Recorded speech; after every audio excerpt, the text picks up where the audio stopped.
Alerte coronavirus. Attention, attention, le coronavirus se transmet très facilement et fait des ravages. Pour l'éviter, le port du masque de protection est obligatoire en tout lieu.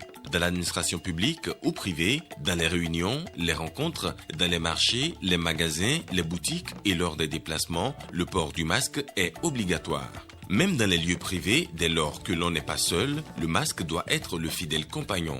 Mais attention, le port de masque de protection ne dispense nullement d'appliquer les autres mesures de prévention, notamment le lavage des mains à l'eau et au savon et l'observance de la distance de sécurité sanitaire d'au moins 1 mètre entre personnes. Enfin, s'abstenir de porter des gants en vue du lavage régulier des mains à l'eau et au savon ou de l'application de gel hydroalcoolique. Pour tout savoir sur l'épidémie du coronavirus au Bénin, rendez-vous sur le site web www.gouv.bj/coronavirus. Ceci est un message du gouvernement de la République du Bénin. Journée parlementaire du bloc républicain, une première au sein de cette formation politique. C'est surtout une occasion pour les députés d'évaluer leur participation au sein de l'hémicycle. La dématérialisation de l'administration est désormais une réalité au Bénin grâce aux réformes engagées dans le cadre du programme d'action du gouvernement. À cet effet, notre pays se distingue dans la sous-région. Et puis, célébration du 75e anniversaire du système des Nations Unies, cet événement est placé sous le signe du développement durable face au Covid-19.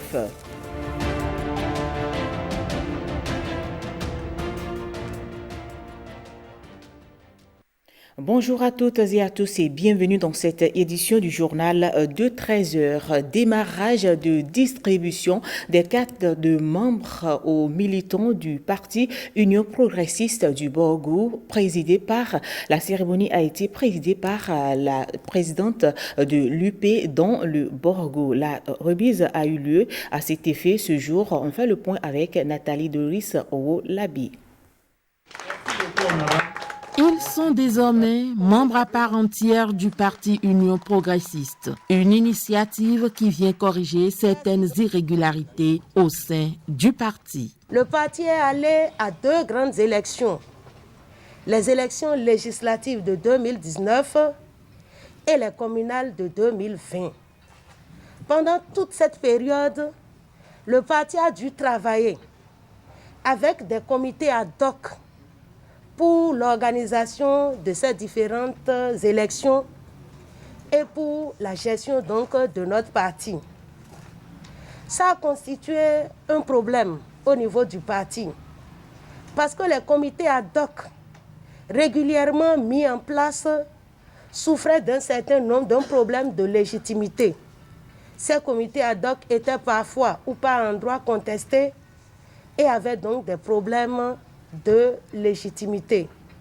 C'est pour mettre un terme à cette situation que, au niveau supérieur, au niveau central, les dirigeants du parti ont décidé de cette cérémonie de distribution des cartes de membres. À partir de cet instant, les objectifs sont bien clairs. Il est question pour le parti d'aller aux élections présidentielles avec les véritables structures de base, qui sont des structures représentatives au sein donc du parti. Notre but, c'est de procéder à l'installation de ces structures de base avant les élections présidentielles. Une fois ces cartes distribuées, nous prendrons les mois de novembre et de décembre pour procéder à l'installation de nos structures de base. La possession de cette carte-là, elle est nécessaire pour tout militant qui a des ambitions au niveau donc des structures de base du parti. Les comités communaux des 8 communes du Borgou ont reçu à l'occasion les cartes de membres de leurs militants. Je voudrais dire au nom des membres des comités communaux que nous allons faire tout pour que tous les membres qui ont déjà leur carte puissent entrer en possession de ces cartes-là et faire en sorte que le reste puisse vraiment adhérer à l'Union progressiste, puisque nos portes sont toujours ouvertes pour que nous puissions demeurer toujours le plus grand parti de notre pays. Toutefois, une mise au point est nécessaire pour la réussite de l'opération. Il sera question pour vous de choisir 2 points focaux parmi vos militants qui ont l'habitude de faire enregistrer les militants. Il n'est pas question de choisir son ami qui n'a pas l'expérience de cette distribution, de choisir son frère qui n'a pas l'expérience de cette distribution. Ça ne va pas marcher. Parce qu'en même temps qu'on remet les cartes aux membres, on vérifie les erreurs, s'il n'y a pas d'erreur, et on les corrige sur place. Il faut donc des gens habitués à ce genre d'activité pour le faire. Le retrait de la carte est subordonné au paiement d'une somme de 200 francs CFA. La première journée parlementaire des députés du bloc républicain a démarré vendredi à Abomey-Calavi.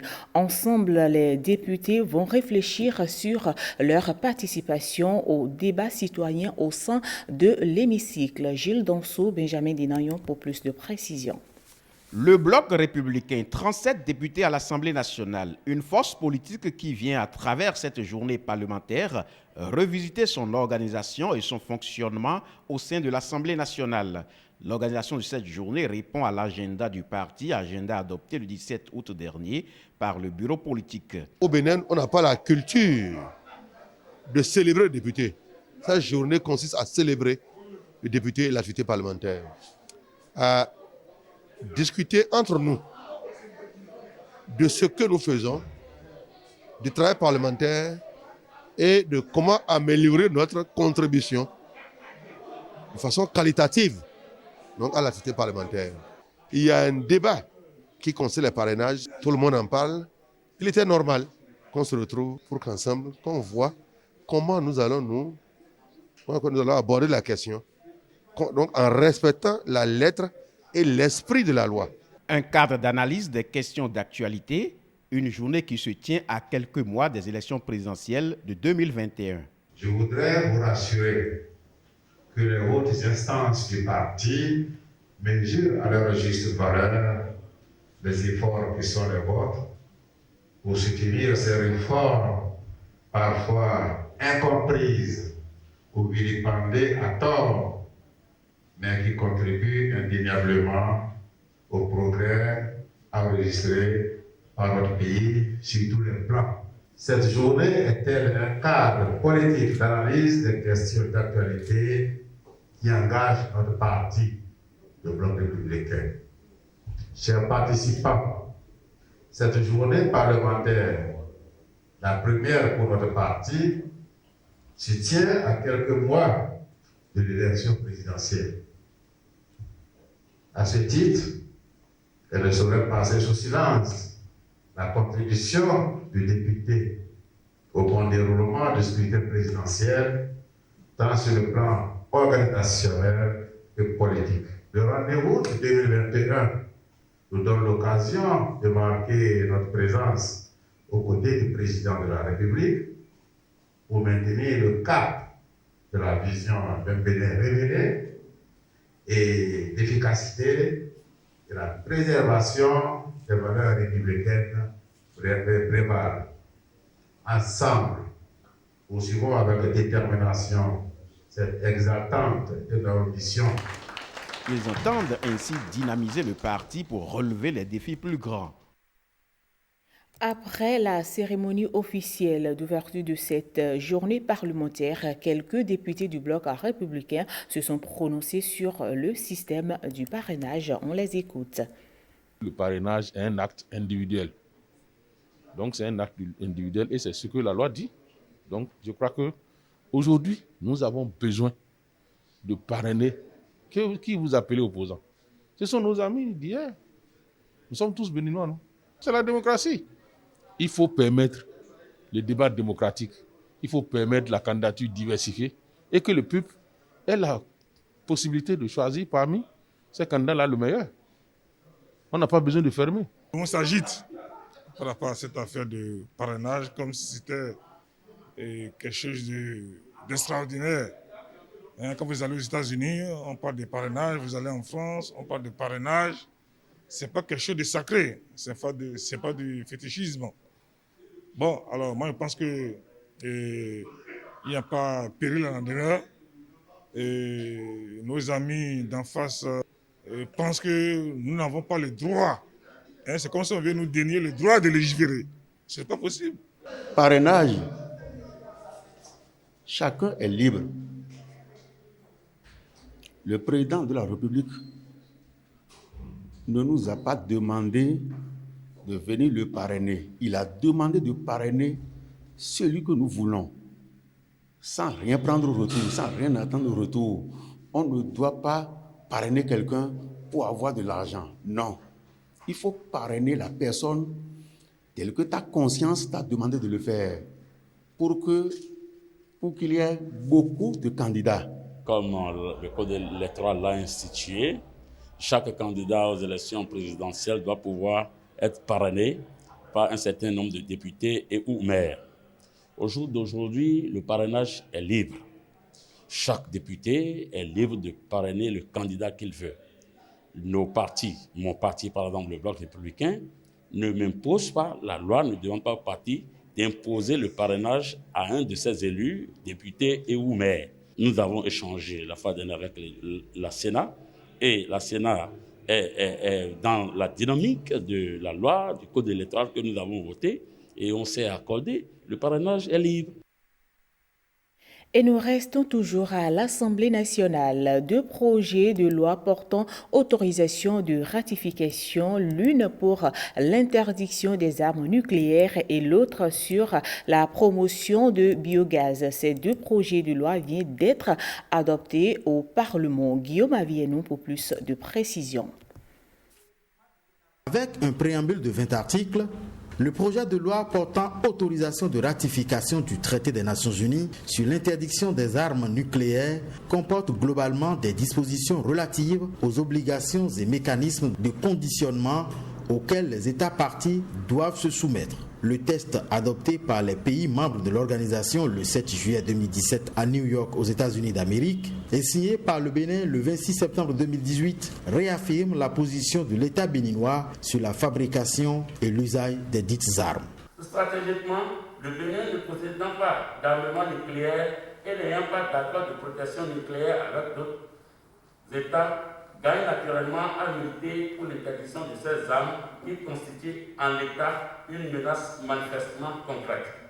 Cette position ne doit pas occulter que les puissances nucléaires sont des partenaires avec qui les relations cordiales doivent être maintenues tout en rappelant diplomatiquement la nécessité. Outre l'adoption à l'unanimité des députés du projet de loi portant autorisation de ratification de ce traité des Nations Unies, le Parlement a aussi adopté à l'unanimité le projet de loi portant autorisation de ratification de la Convention portant création de l'Alliance pour le biodigesteur en Afrique de l'Ouest et du Centre. Le biodigesteur, qui connaît un développement timide en Afrique de l'Ouest et du Centre malgré un fort potentiel, et un climat favorable, comporte de nombreux avantages sur le plan économique, social et environnemental. Ainsi, par les services énergétiques de puissance qui excluent le charbon et le bois, il permet de lutter contre la déforestation et par conséquent d'améliorer le cadre de vie. Il offre également la possibilité de s'éclairer par le biais des lampes à gaz et donne un bioeffluent ou engrais organique qui améliore la production agricole. Le texte adopté par les États partis à Ouagadougou au Burkina Faso le 15 octobre 2018 est structuré en 4 parties. En se mettant ensemble pour promouvoir le biogaz, ces pays voudraient doter les ménages de l'Afrique de l'Ouest puis du Centre d'énergie alternative, notamment au charbon ou au bois dans la cuisson d'aliments.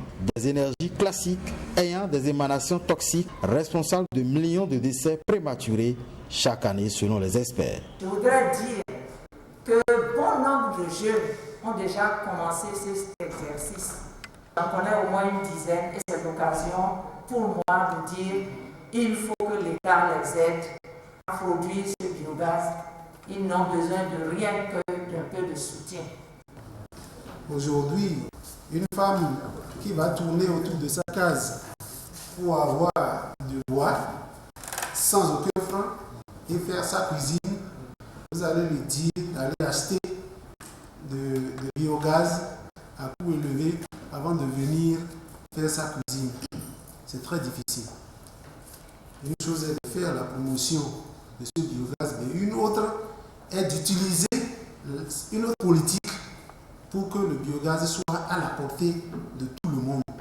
Pour le gouvernement, le biodigesteur offre de nombreuses possibilités. La durabilité de l'agriculture, la lutte contre la déforestation, l'autonomie sociale et la stabilité de la couche juvénile. La situation des droits de l'homme au Bénin en 2019 est reluisante selon la Commission béninoise des droits de l'homme. Elle a présenté son rapport aux députés. Guillaume Avieno nous en parle. Le Parlement accueille la CBDH, la Commission béninoise des droits de l'homme. L'institution présente son rapport annuel 2019 de la situation des droits de l'homme au Bénin. Les résultats du monitoring de la dite situation sur la période du 3 janvier 2019 au 3 janvier 2020, tirés des enquêtes circonstanciées de l'organisation, du rapport du traitement des différentes plaintes et du rapport 2019 des Nations Unies du suivi de la mise en œuvre de l'agenda 2030 au Bénin, pour ne citer que ces outils, les résultats ont abouti à la réaffirmation de l'attachement du Bénin aux droits de l'homme. Le pays a en effet, souligne le rapport de la CBDH, renforcé son cadre législatif et juridique relatif aux droits de l'homme par l'adoption et l'entrée en vigueur de certaines lois, mais aussi par la ratification de plusieurs instruments internationaux. Malgré ces signes positifs, la situation des droits de l'homme au Bénin reste améliorée. Des violations des droits fondamentaux de la personne humaine dans toutes les catégories persistent. Et pour certains, elles se sont même amplifiées au cours du processus électoral et législatif d'avril 2019. Cela cause de l'ineffectivité et les difficultés d'application et de mise en œuvre de certaines mesures législatives et réglementaires, ainsi que le non-respect des obligations du Bénin en matière des droits humains. Sans remettre en cause les conclusions du rapport, le Parlement émet des réserves sur la méthodologie des enquêteurs. Leur démarche n'aurait pas tenu compte du contradictoire. Comment alors on peut évaluer de façon objective? Donc, si cette question-là, on ne s'entend pas, il est difficile, dans le principe qu'on a répondu, qu'en 2021, lorsqu'on sera ici encore pour le rapport de 2020, on va encore se rentrer dedans. Ce qui n'est pas lié. La CBDH souhaite, en guise de conclusion, que le Parlement autorise la ratification des instruments pertinents auxquels le Bénin n'a pas encore souscrit et de faire la relecture de certaines lois adoptées et promulguées qui rendent difficile l'exercice des droits de l'homme et des libertés publiques dans le pays. Et loin de l'Assemblée nationale à présent, on va parler du syndicat de transporteurs nouveaux associés du Bénin qui ont réadapté et ont relu leurs nouveaux tests. On fait le point avec Koudoussa Abdoulaye dans ce reportage. Ces transporteurs et importateurs nouveaux associés du Bénin se sont retrouvés pour s'accorder sur les nouvelles orientations à donner aux statuts et règlements qui régissent leur association. Un creuset de transporteurs engagés aux côtés du gouvernement pour la réussite des projets liés à l'activité du transport au Bénin. 17 membres ont été choisis au terme des échanges pour conduire aux destinées du Centra-INAB au cours des 4 prochaines années.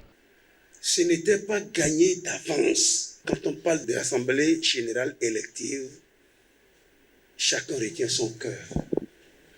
Comment ça va se passer?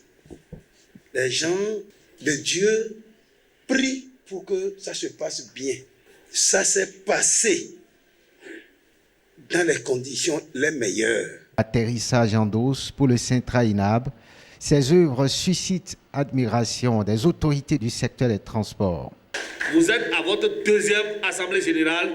Ça témoigne dans notre pays votre esprit de gouvernance, votre esprit démocratique, votre esprit de gérer autrement les choses syndicales dans notre pays.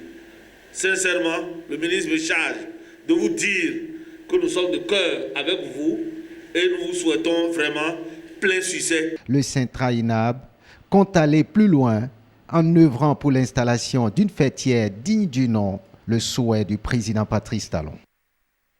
Le système des Nations Unies a célébré son 75e anniversaire, occasion pour la coordination du système des Nations Unies de réaffirmer les idéaux énoncés dans la Charte des Nations Unies depuis 1945 et ceux de se pencher sur les défis du développement durable face au Covid-19. Le point avec Christelle Tongodo, Daniel Hadar.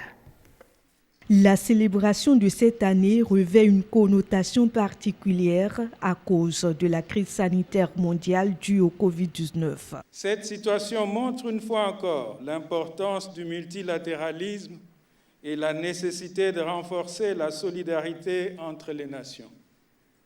La coopération internationale a été et reste un rempart incontestable pour faire face aux défis de notre monde. Elle est primordiale pour la mise en place des solutions durables face à la pandémie de Covid-19. Comme le souligne le secrétaire général des Nations Unies, M. Antonio Guterres, dans son message à l'occasion de 75 ans de l'organisation, je cite, « Un travail de collaboration remarquable au niveau mondial est en cours afin de mettre au point un vaccin contre le Covid qui soit à la fois sûr, abordable et accessible à tous. » Notre pays, le Bénin, en tant que partenaire fiable mais très ambitieux, soutient les efforts engagés par le secrétaire général des Nations Unies visant à rendre le système onusien plus efficace et plus cohérent pour relever les défis de développement de notre époque. Saluant l'Organisation des Nations Unies pour son soutien sans lequel les États membres n'auraient pas les moyens de répondre aux défis du développement durable, le ministre des Affaires étrangères et de la coopération a rappelé quelques réformes du gouvernement en adéquation avec les priorités stratégiques du plan cadre des Nations Unies pour l'assistance au développement du Bénin, UNDAF. 3 priorités stratégiques en cours d'exécution à travers 85 activités majeures couvrant la plupart des 17 ODD ont été retenues conjointement par votre équipe, l'équipe des Nations Unies et notre gouvernement. Il s'agit de la promotion de la croissance économique inclusive, forte et durable. Il s'agit du renforcement du capital humain. Il s'agit enfin de la consolidation de la démocratie, de l'état de droit et de la promotion de la bonne gouvernance, qui, comme vous le savez, sont les axes clés de notre programme d'action. Par ailleurs, le Bénin, notre pays, attache une grande importance aux négociations intergouvernementales sur la réforme du Conseil de sécurité des Nations Unies. Le monde a changé et le Conseil de sécurité doit changer. Ce que nous disons, c'est que cette réforme, qui doit renforcer la capacité de cet organe à faire plus efficacement face aux menaces et aux défis actuels, devrait davantage se concentrer sur des objectifs de paix, des objectifs qui visent la sécurité internationale. L'Organisation des Nations Unies compte aujourd'hui 193 membres. Elle a été créée le 24 octobre 1945. Le Bénin se démarque dans la sous-région et même à l'international, et ceci dans tous les domaines depuis 2016. Aujourd'hui, le Bénin fait partie des États qui ont réussi à dématérialiser les procédures pour l'orientation du e-visa. Depuis son lancement, des Africains l'ont expérimenté et cela a marché. On fait le point avec Rebecca Kinjaoundé dans ce reportage.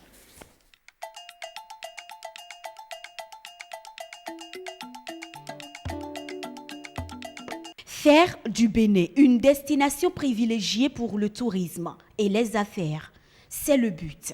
Pour y arriver, le gouvernement béninois veut développer le potentiel de l'e-administration, une simplification des procédures pour optimiser l'expérience client. Les jalons ont été posés à travers le SmartGouv et dans la foulée, l'e-visa est expérimenté avec succès depuis 2018. Je peux vous dire que nos ambassades et consulats ont délivré en 2016 12 000 visas environ. Donc l'objectif principal de la réalisation de la plateforme de e-visa est de simplifier les démarches administratives pour l'ensemble des demandeurs de visa et de faire en sorte que l'on puisse réduire les pièces qui leur sont demandées et que l'on puisse réduire aussi les délais de traitement de ces demandes-là. Ceci est un outil qui permet de mieux positionner notre pays.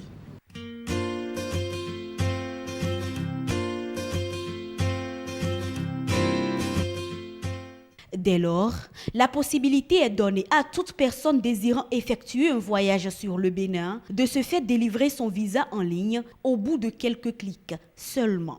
De même, les auteurs des demandes de visa peuvent effectuer des paiements électroniques sécurisés. En moins de 48 heures, le demandeur reçoit une notification dans sa boîte mail. Son visa est déjà prêt. 2 ans après son lancement, les témoignages sont légion. J'ai eu l'opportunité d'utiliser la plateforme de e-visa l'année dernière, en 2019, autour du mois de juin-juillet, où je devais me rendre à Cotonou. Je crois que c'est une très bonne initiative du gouvernement. Ça simplifie vraiment la tâche aux usagers des services consulaires, surtout dans les pays où le consulat est très loin du lieu de résidence de l'usager. En ligne rapidement, cette demande peut se faire en quelques heures et vous avez le retour. Et c'est sans contrainte et cela se passe très bien. Je crois que c'est une très bonne initiative qui nous simplifie la tâche et élimine les contraintes administratives. J'ai connu le site e-visa via la publicité sur les réseaux sociaux. Et ça m'a beaucoup intéressée parce que je projetais donc de venir à Cotonou. J'avais besoin d'un visa et j'habite très loin du consulat à Paris. Je suis à Orléans, à plus de 150 km. Et du coup, j'attendais impatiemment la mise en ligne de ce site parce que ça allait me faciliter la vie, m'éviter de faire ce déplacement avec mon fils. J'ai attendu, j'ai guetté et quand le site a été mis en ligne, j'ai pu faire la procédure. À ma grande surprise, elle a été très rapide. En 3 minutes, j'ai pu remplir le formulaire. Je n'ai pas eu besoin de scanner, d'envoyer de documents, ce qui m'a vraiment fait plaisir. Et une fois le paiement effectué,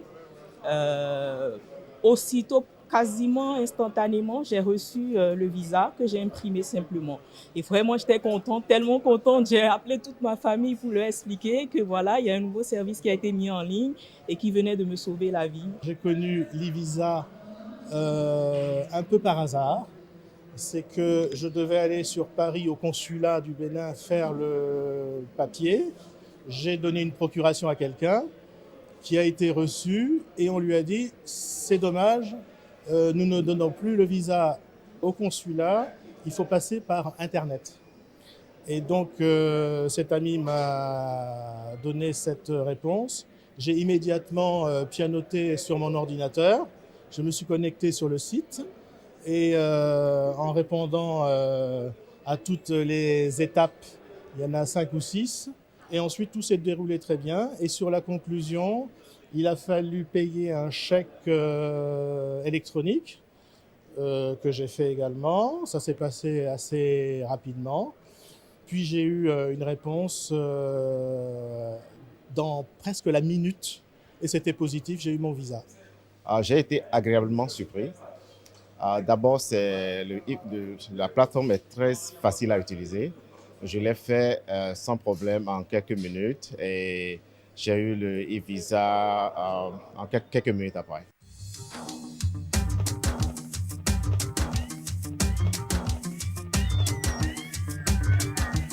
Sur la plateforme, plusieurs types de e-visa sont accessibles.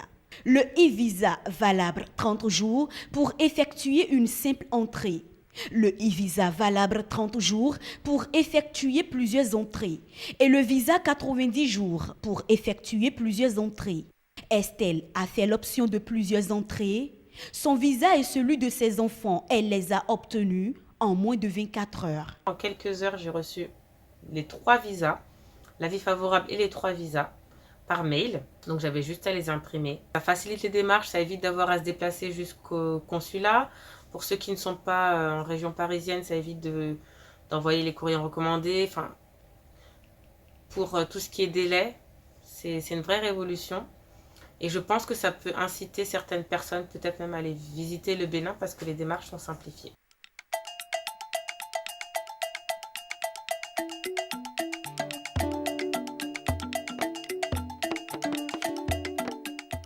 La révolution numérique est en marche dans le 229 depuis 2016.